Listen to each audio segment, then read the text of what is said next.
Welcome to our first trivia challenge. If you are ready, whip out your NBA Storyteller scorecard. If you haven't received yours yet, make sure to check out your inboxes, your spam filters, your mailboxes, and your bathtubs, because it's probably there. Okay, this is how it works. We're going to play a series of games, all worth a variety of points. We're going to add those points up at the end and declare one of you the winner. Alright, this is not one of those situations where I go and play trivia by myself and you watch. This is a situation where I formulated this trivia for you to play. It's about your entertainment and also figuring out which one of you guys and gals are the smartest and which one of you guys are the dumbest. Okay, first game we're going to play is called Crispy, Crusty, or Charged.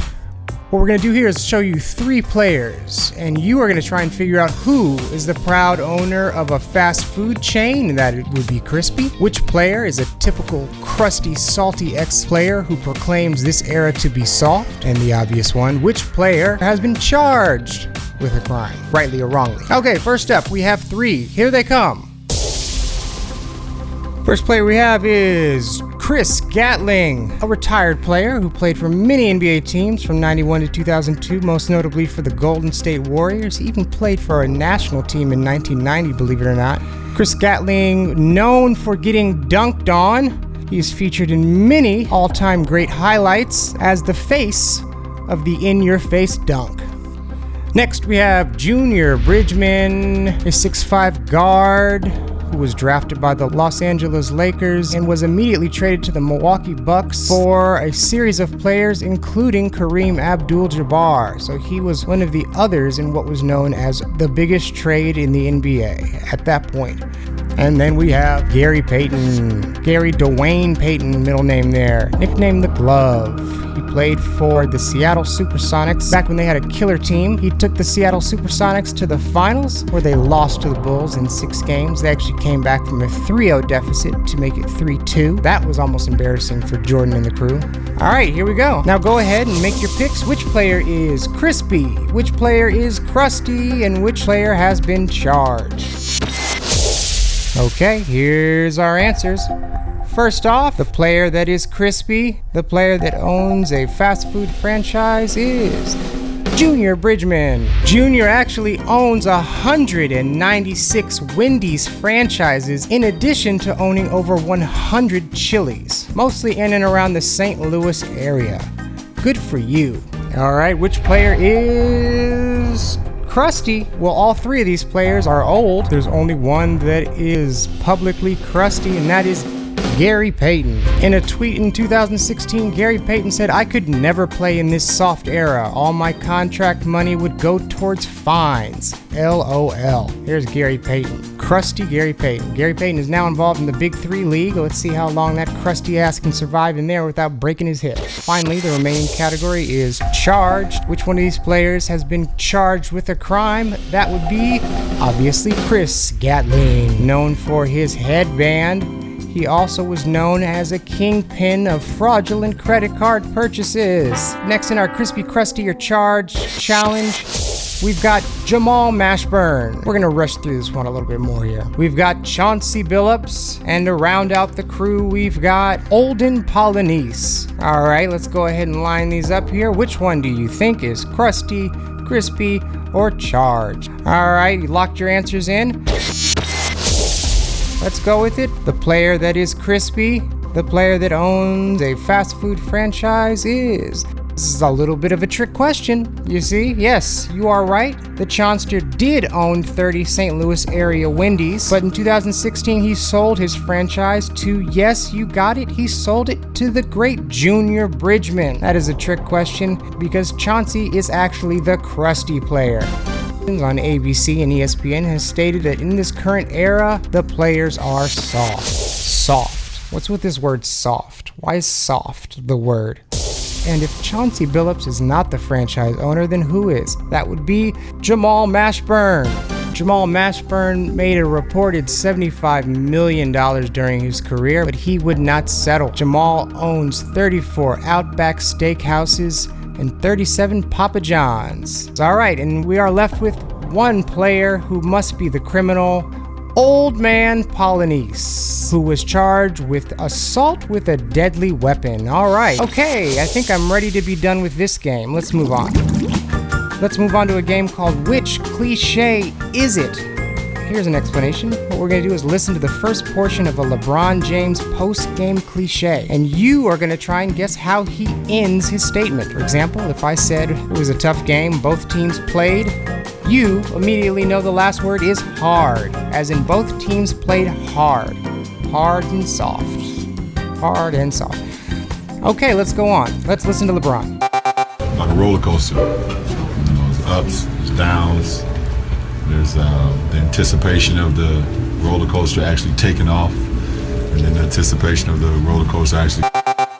All right, LeBron. Okay, now it seems LeBron may have backed himself into a verbal corner here, as he's already mentioned the ups and downs of a roller coaster, and though it's made general sense so far, the options for this last part do seem limited. I mean, what else does a roller coaster do? I guess it may loop-de-loop. It could also come to a stop, but the stopping one doesn't make much sense in this context. Which leads us to our first sub-game, or game within a game. Will this sentence make any sense? If you buy, you can pull this one in from the edges of nonsense and bring it home. Lock your answers in. Yes, if you think he's going to end this in nonsensical language, go ahead and lock your answer in as no. Let's listen to LeBron.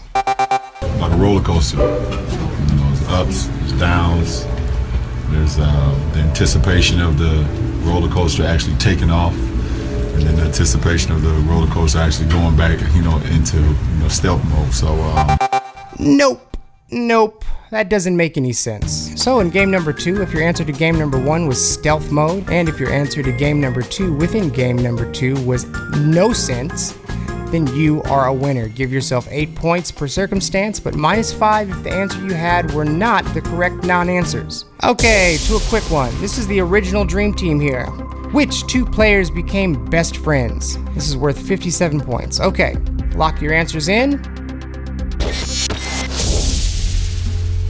And the answer is Patrick Ewing and Larry Bird. That is one ugly pair of BFFs. Okay, let's move on to game number 4 here. It's called The Other Dick Pic Culprits. So if you follow the NBA or just pop culture, you would know that this man, Draymond Green, sent a dick pic to the world in the summer of 2016. But which former player has also sent a dangly-wangly picture before it was even cool to do? Is it Andrew Bynum, Greg Odom, or Karl Malone? Here we go, lock your answers in. And the answer is yes, dusty ass Greg Oden. Yes, the 22-year-old who perpetually looked like your 65-year-old uncle. He sent out a dick pic to the world. Don't worry, we will not be showing any of these pictures. Side note, I wouldn't fault you if you picked Karl, but you probably just confused the cases here. You see, Karl Malone did not accidentally hit send on a private photo. What he did was opposite of accidentally pay a 13-year-old kid for sex. Alright, that's pretty slimy. Okay, let's move on to game number 5. In 2017, we were completely thrown for a loop when we found out this man, Kyrie Irving, typically assumed to be intelligent due to his over-enunciation of words, blew our minds by revealing he was actually a grade A certified idiot. Dum-dum. Kyrie came out to the world as a flat earther. Because the earth is flat. Yeah, no, the earth is flat. Oh, here we go. The earth is flat. Either back my belief or they'll kind of throw it in the water. I think it's interesting for people to find out.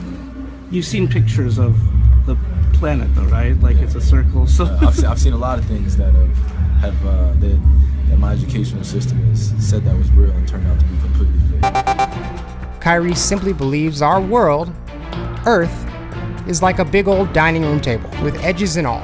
But believe it or not, he is not the NBA's first dum-dum. Years before Kyrie was a supremely skilled, unreliable star, one of these also supremely talented, unreliable stars introduced us to NBA stupidity. Which one is it? Is it Stephon Marbury? Is it Allen Houston? Or is it Sean Kemp? Lock in your answers.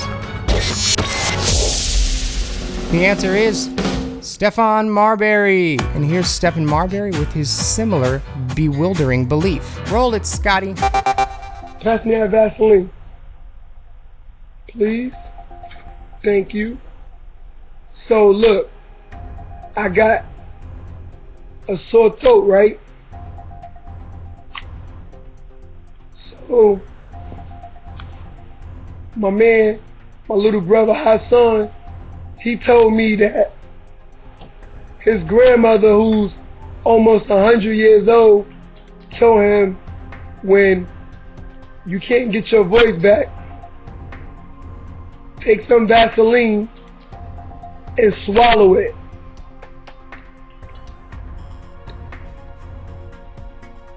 And it'll help you. We're from the old school. Now, okay, listen, I'm gonna be real with you for a second here. Stephon had a bit of a mental breakdown around that time, and listen, there's a lot of nutty behavior that I don't entirely fault him for. I mean, the brain and chemical imbalances are all controlling. I mean, just a basic technical brain malfunction and error can end up making you believe you're the savior and have you jumping over the White House fence to deliver your message. So he absolutely gets a pass for some of his actions back then, but this is grounded. He's not making this up. He has sources. He has his brother, a little brother, how little, and an old-ass grandmother who probably believes in thousands of other old wives' tales, like wet string on a forehead to stop a baby's hiccups. So that's why he is our dum-dum of the past. Okay, next game. Let's play a game called Fashion as a Result of Racism. That's where we discuss fashion that has been brought to us due to some form of racism. Here we go. Former Clippers owner Donald Sterling was kicked out and banned from the NBA for saying stuff that he probably said all the time. The only difference this time was that he was caught on tape. Now our question for today is, which fashion trend was his then girlfriend and taper of the conversation responsible for? You don't remember? Her name was VXYZ. Alright, is it Hitler chic? Is it donut head? Or is it a full face covering visor? And the answer is the visor. That one was worth 0 points. Okay, next game, also worth 0 points. It's called the slimiest. This is a subjective question with a clear, definitive answer. Which one of these current and former NBA players are the slimiest humans? First up is Tony Parker. Next up is Isaiah Thomas, the old one. And making his return to one of our games today is Karl Malone. Alright, go ahead and lock your pick in. The winner is Tony Parker. Listen, I'm not even trying to get into faithful, unfaithful, cheating, circumstances, and issues. I'm not trying to comment on people's lives. But what I do want to say is the French are mighty suspicious. If you are some regular-ass American, don't start dating some authentic French person. Why? Because you're not even playing the same game as them. They are playing an entirely different game that you are not familiar with. It is a whole different ball game for the French. Next up is, which one of these were actually NBA trophies? We have two options here. We have this one and this one. And the answer is all of them. And the deeper answer is why. Listen, don't get me wrong. I think right now we're in a moment of a torn era in trophies. I think we have some of the most classic appropriate trophies these days, while simultaneously we are handing out insurance agent weekend work retreat potato sack race trophies. That clear, loose sight, it looks cheap. It's 90s. We're past that. They hold on to it for some reason. Let's move on. Also, how about these ones that depict like a scene? Like this one, like helping a guy up. This is going way too far. If you can't represent the spirit of the award with a single character, a single person, then maybe this honor should not include a trophy. Maybe go engrave their name somewhere on some wall. Do that. Alright, our next question is, whose mom is this? Roll it, Juan Pablo. Alright, is this Isaiah Thomas's mom? Is this Magic Johnson's mom? And for the trifecta in our games today, is it Karl Malone's mom? The answer is Magic Johnson's mom. How proud, disappointed, and then proud, then disappointed, then proud, then really disappointed, then really proud would she be over her life? Too bad she's dead. Okay, that's it. Tabulate your score. Tell us how many points you feel you deserve, and even which game you enjoyed the most. Put that in the comments, and I will be picking a winner on July 2nd. 2020, and that winner will get a prize and a shout out on our very next video. Thank you so much for playing our game. We may never do this again.